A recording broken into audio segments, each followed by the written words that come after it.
Baik, terima kasih.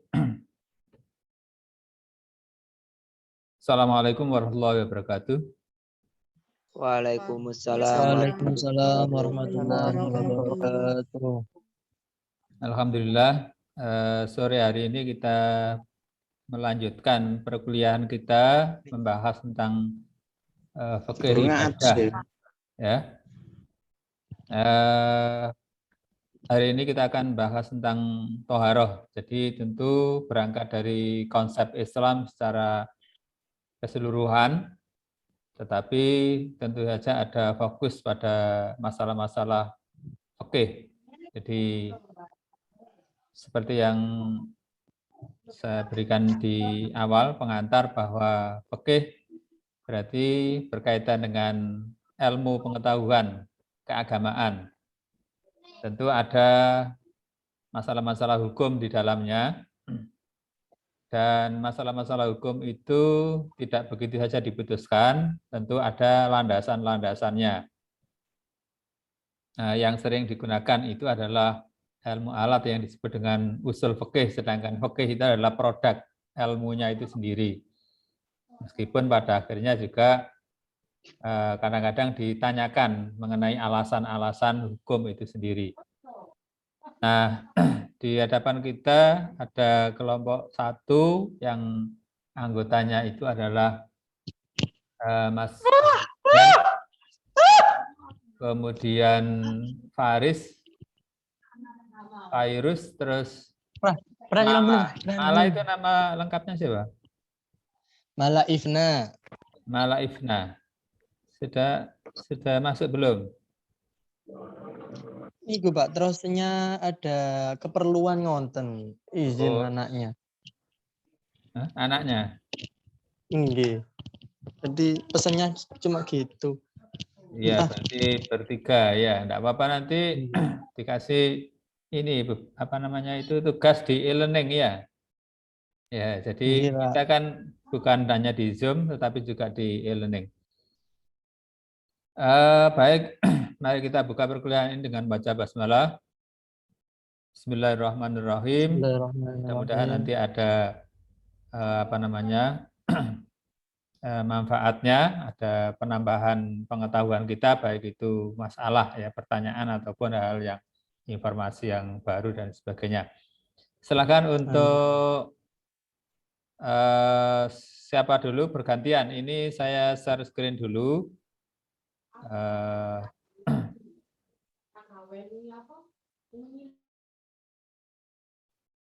Ya, silakan. Siapa dulu yang memulai? Kulo, Pak. Ya, silakan. Assalamualaikum warahmatullahi wabarakatuh. Waalaikumsalam warahmatullahi wabarakatuh. Waalaikumsalam warahmatullahi wabarakatuh. Kami dari kelompok 1 dengan anggota kelompok yang pertama Mas Zidan, Mbak Mala, yang ketiga Mbak Fairus, yang ketiga saya sendiri Faris. Di sini saya akan menjelaskan tentang toharoh. Toharoh menurut bahasa artinya bersih, suci, sedangkan menurut istilah membersihkan atau menghilangkan sesuatu yang ada di tubuh, pakaian, dan tempat yang menjadi hambatan bagi pelaksanaan sholat dan ibadah lainnya menurut tuntunan syariat Islam. Taharah adalah kegiatan bersuci yang harus dilakukan oleh setiap umat Islam saat melakukan hal-hal tertentu, seperti sama halnya dengan melaksanakan sholat dan tawaf. Hukum taharah bersuci adalah wajib, khususnya bagi orang yang akan melaksanakan sholat.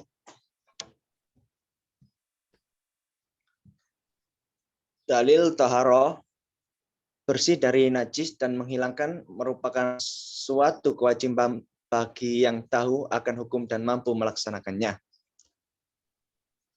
Quran surat Al-Mudaththir yang berbunyi A'udzubillahi minasyaitonirrajim, siyabaka fatahhir, dan bersihkanlah pakaianmu. Sedangkan bersih dari hadas merupakan suatu kewajiban yang sekaligus sebagai syarat sah sholat. Rasulullah Sallallahu Alaihi Wasallam bersabda, la yakbalullah salatu ahadikum idza ahdatsa hatta yatawaddoa.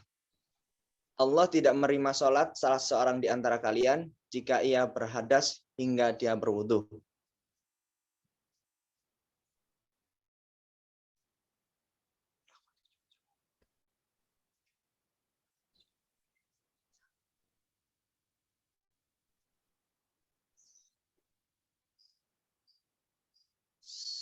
Selanjutnya, pembagian toharoh.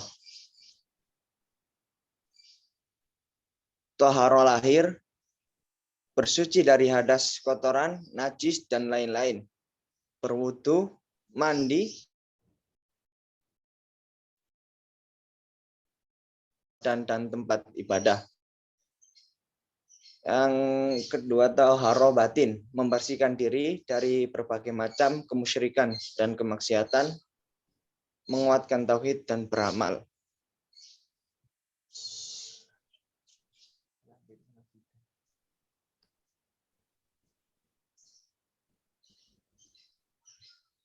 Tata cara toharoh. Toharoh secara umum dapat dilakukan dengan 4 cara berikut ini.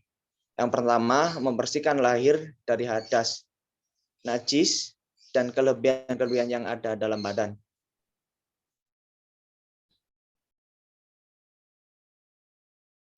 Ketiga, membersihkan hati dari akhlak tercela. Yang keempat, membersihkan hati dari selain Allah. Yang selanjutnya akan dijelaskan oleh Mas Zidan. Ya, sebentar ini saya bersihkan dulu. Mungkin tadi ada yang coret-coret. Ini coret gitu. Ya, silakan.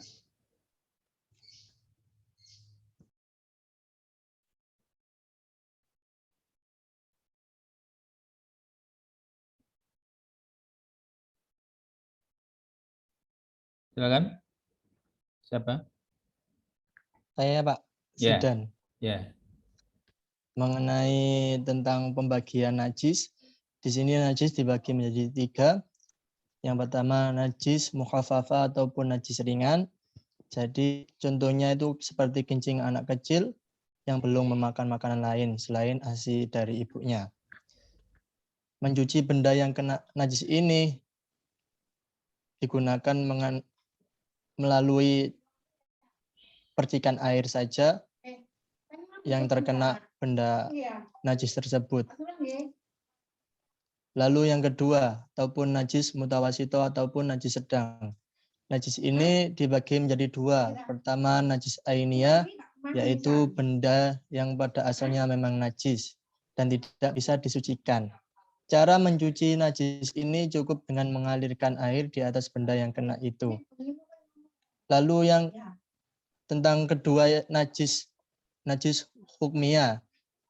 Najis hukmiyah yakni adalah benda suci yang terkena benda najis dan masih bisa dicucikan. Cara mencuci najis mutawasito ini hendaknya dengan menghilangkan zat warna, rasa, dan baunya. Lalu yang ketiga, najis mughalladho ataupun najis berat, yaitu najis terkena anjing dan babi atau yang lainnya.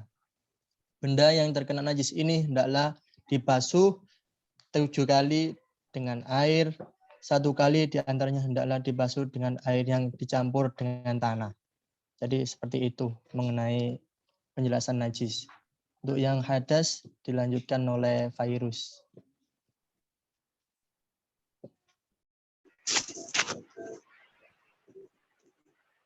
Baik, untuk yang selanjutnya untuk hadas. Hadas sendiri yaitu bersuci yang berkenaan dengan kondisi di mana seseorang dalam keadaan tidak suci atau keadaan badan tidak suci. Hadas sendiri dibagi menjadi 2, yaitu hadas besar dan hadas kecil.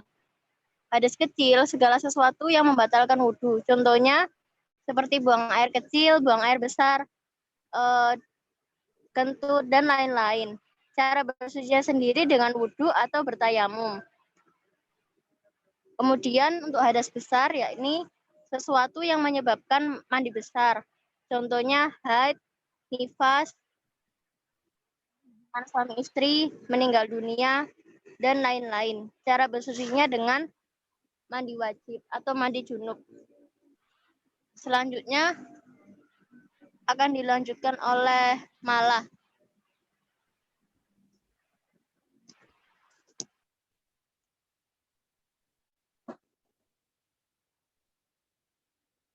Silakan.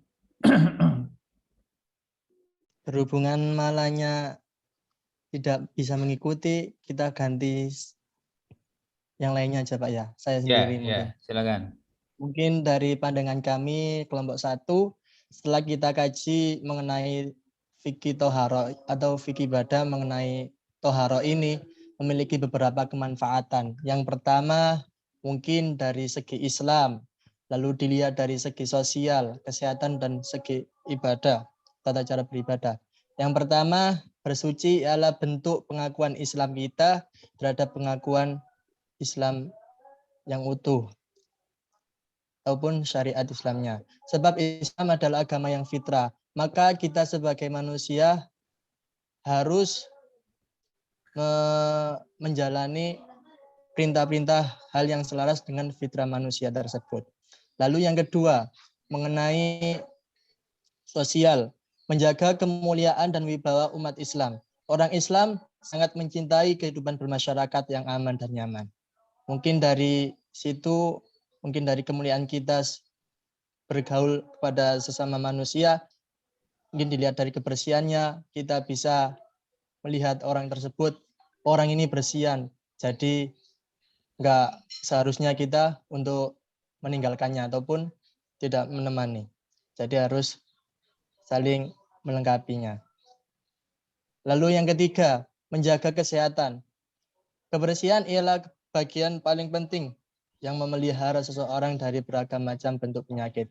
Dari segi kesehatan ini, dalam toharo kita bisa kaji bahwa kebersihan ialah bagian terpenting untuk seseorang dalam memelihara kesehatan tubuhnya.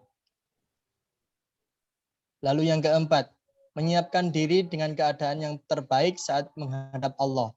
Tidak hanya bersih, melainkan harus dalam keadaan suci. Sebab Allah Subhanahu wa Ta'ala juga menegaskan dalam nas Al-Qur'annya, yuhibbut tawwabina wa yuhibbul mutatahhirin, atau yang berarti mencintai orang-orang yang bertaubat dan mensucikan diri. Itu adalah penjelasan dari tentang kajian toharoh pada sore hari ini. Untuk selebihnya kita persilakan kepada Mas Faris untuk diakhiri ataupun ada pertanyaan mengenai toharoh ini.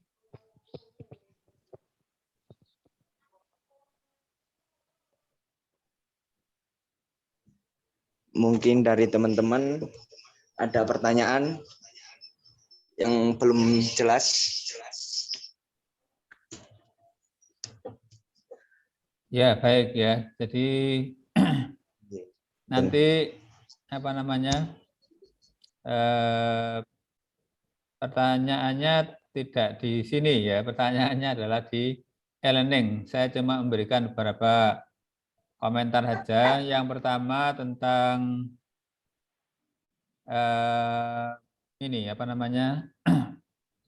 Untuk peta konsepnya. Jadi peta konsep kalau kita lihat di sini, nah ini cuma ini apa namanya? Sebetulnya ini kan toharoh itu bisa dibagi dua gini ya, secara lughawi, secara maknawi ya. Jadi nanti kalau membuatnya itu bisa kita ini ya, insert ya. Insert nanti kita masukkan di sini. Apa namanya? Semut itu ya. Nah, kita masukkan di sini ya. Itu bisa kita misalnya menggunakan hierarki ya, kita tinggal masukkan di sini. Nah, ini kita tinggal membuat seperti ini ya. Mas Zidan ya. Ya, cara Iya, Pak, baik. ya. Nggih. Nanti mungkin waktu ujian saya suruh buat begitu ya, peta konsepnya. Nggih. PPT-nya di insert ya, smart art grafik itu ya. Yang kayak diagram Kemudian gitu. kalau misalnya urut-urutan wudhu dan sebagainya itu bisa kita buat ini insert itu ya, itu nanti diproses ya. Jadi kita pilih aja proses. Nah di sini kan menunjukkan proses ya, menunjukkan urut-urutan itu bisa kita buat seperti ini. Oh, nggih, Seperti Pak. ini Nggih, ya. nggih. Ini kita tinggal masukkan, misalnya pertama niat, yang kedua basuh apa. Nah terus ya nanti untuk kelompok 2 ya. Nah, kelompok 2 nanti bisa lebih. Jadi peta konsep itu jenisnya banyak ya. Peta konsep itu jenisnya banyak. Kita bisa masukkan di sini itu komponennya banyak ya. Itu ada yang bentuknya hanya list, ada yang bentuknya hierarki pembagian itu, ada yang hubungan ya, hubungan antara satu dengan yang lain. Yang paling banyak itu adalah hierarki sama proses. Nah, seperti proses ini kalau mulai dari niat ya, kemudian membasuh muka dan seterusnya itu kita bisa membuat urutan seperti ini. Itu yang paling banyak. Sehingga tidak seperti ya, ini boleh aja ya. Ini juga bisa dibuat peta konsep. Apa di sini hikmah ya, hikmah tohara terus dibagi bagi paling kiri ya dari segi agama ya, kemudian di sebelahnya lagi nanti dari segi Sosial. ini ya. Kemudian bisa kita ini kalau untuk bisa kita buat seperti ini seperti tulisan tangan begitu ya. Kita buat lingkaran-lingkaran begitu ya, irisan-irisan yang lain yang ada ini ya tapi kalau menggunakan tangan juga bisa. Ini kalau presentasi dari sana menggunakan HP itu sebetulnya bisa nampak wajahnya apa enggak? Bisa ya? Nggih, bisa. Ya bisa. Jadi untuk yang presentasi aja, yang lainnya tetap menyimak. Kemudian yang kedua untuk materi. Jadi materi ini sebetulnya bisa kita tambahkan ya. Misalnya kalau berdasarkan 4 mazhab itu ada yang beda apa enggak? Itu cara membuatnya itu pakai ini. Sebentar ini saya hilangkan dulu. Pakai tabel ya. Jadi insertnya itu nanti insert dalam bentuk tabel. Nah, dalam bentuk tabel seperti ini ya. Kita buat ini kan ada berapa itu? 4 mazhab ya. Nah, nanti bisa dibuat seperti ini. Ini misalnya menurut mazhab Maliki ya. Kita tulis begini ya. Kemudian menurut Hanafi ya. Menurut Syafi'i ya, menurut Hambali ya, itu nanti di bidang apa? Itu bisa kita buat seperti ini ya. Saya kira itu komentar dari saya. Untuk selanjutnya pertanyaan-pertanyaan nanti diajukan di di menu forum. Sebelum saya akhiri, yang mau menampakkan wajahnya monggo, yang sudah mandi loh ya. Yang sudah mandi atau sudah raup. Amirul.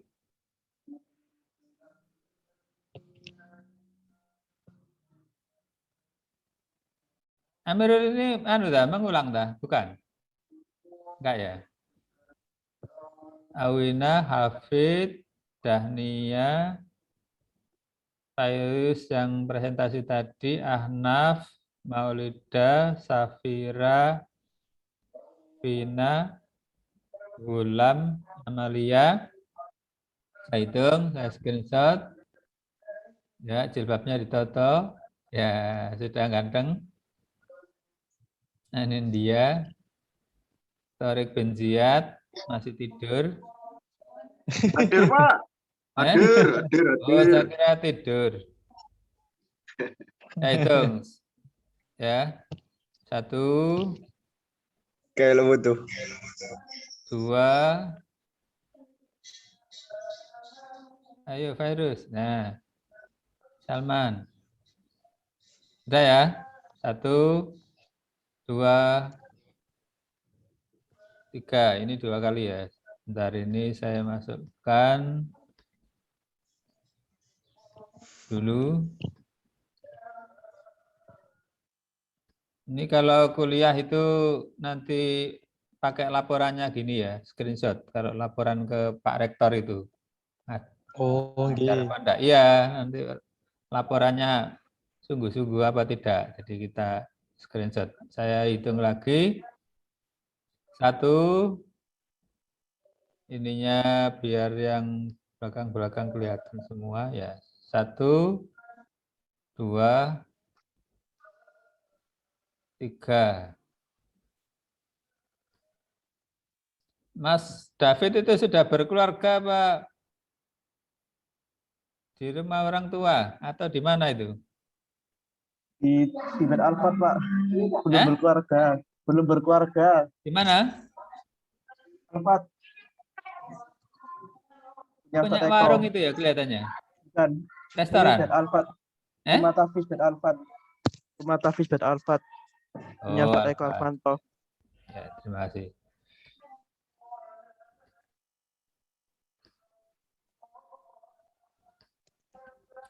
Baik, saya kira cukup sekian. Silakan lanjut di e-learning untuk tanya jawab dan kelompok 1 melihat pertanyaan-pertanyaan dari kawannya ya.